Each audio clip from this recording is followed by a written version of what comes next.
Halo teman-teman, kembali lagi dengan saya, Raju. Kali ini, saya akan membawakan kisah seram yang dialami oleh teman saya bernama Naya. Kisah ini merupakan kisah nyata yang dialami oleh Naya. Tanpa berlama-lama, mari kita dengarkan ceritanya. Cerita ini berjudul Bayangan Hitam di Jendela. Di sebuah desa kecil yang jauh dari keramaian kota, hiduplah seorang gadis bernama Naya. Desa itu tampak tenang dengan pepohonan rindang dan sawah yang hijau. Namun, ada sebuah rumah tua yang dianggap angker oleh penduduk setempat. Konon, rumah itu pernah menjadi tempat tinggal seorang dukun hitam yang meninggal secara misterius. Naya merupakan seorang gadis pemberani yang tidak percaya akan hal-hal mistis tersebut. Tepatnya pada suatu malam, karena dia merasa penasaran, dia memutuskan untuk menjelajahi rumah itu tanpa menghiraukan peringatan-peringatan oleh teman-temannya. Naya hanya membawa senter dan masuk ke rumah tersebut. Singkat cerita, saat Naya membuka pintu depan, suara berderik yang menyeramkan terdengar. Di dalam rumah, suasananya sangat gelap dan juga berdebu. Karena, teman-teman, rumah itu sudah lama tidak ditempati. Ada banyak barang-barang tua yang berserakan, serta jendela-jendela yang sebagian besar sudah hancur dan pecah. Naya mulai menyusuri ruangan tersebut dengan hati-hati. Tiba-tiba, ia mendengar suara aneh di lantai atas. Seperti langkah kaki yang amat berat. Dengan penuh rasa ingin tahu, Naya menaiki tangga yang sudah lapuk. Krek, krek, krek. Di lantai atas, ia melihat sebuah pintu yang sedikit terbuka. Cahaya di dalam ruangan itu remang-remang keluar dari celah pintu tersebut. Kata Naya,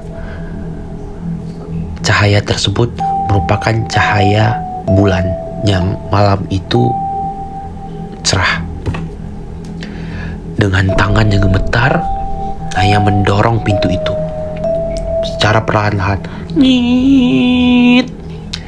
Di dalam ruangan, ia menemukan sebuah meja dengan lilin yang sudah hampir habis. Di sebelah meja terdapat cermin yang amat besar yang terlihat berdebu. Naya dengan berani mendekati cermin itu dan melihat bayangannya sendiri yang tampak pucat di bawah cahaya lilin.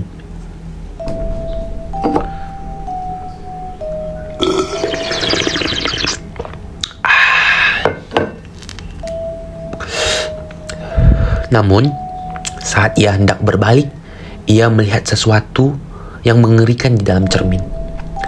Ada bayangan hitam yang bergerak di belakangnya. Naya cepat-cepat menoleh, tapi tidak ada siapa-siapa. Jantungnya berdetup kencang. Ia merasa ada yang tidak beres.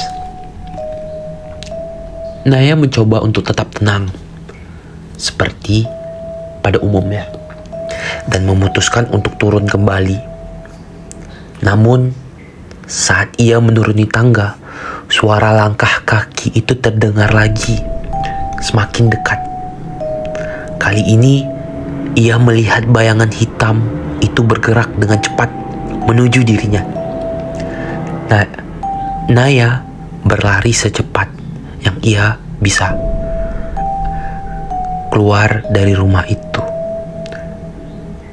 Singkat cerita, ketika dia sudah di luar rumah, Naya merasa lega karena berhasil keluar dengan selamat. Tapi, teman-teman, ketika ia berbalik untuk melihat rumah itu sekali lagi, ia melihat sosok hitam berdiri di jendela di atas rumah, menatapnya dengan mata merah, menyala. Kalau kata Marcel, menyala abangku. Tanpa berpikir panjang, Naya berlari pulang ke rumahnya. Singkat cerita, setibanya dia di rumah, Naya merasa lebih aman. Ia berusaha melupakan kejadian itu dan kembali menjalani hidup sehari-hari. Namun, sayangnya, sejak saat itu, ia sering merasa diawasi. Setiap kali ia berada di rumah sendirian, ia mendengar langkah kaki yang amat berat dan melihat bayangan hitam di sudut matanya, seperti yang dialaminya saat di rumah tua itu. Suatu malam, Naya terbangun karena mendengar suara ketukan di jendela kamarnya. Dengan takut, ia membuka gorden dan melihat bayangan hitam itu berdiri di luar jendela, tersenyum dengan senyuman yang menakutkan. Seolah-olah bayangan itu berkata, "Pinjam dulu 100."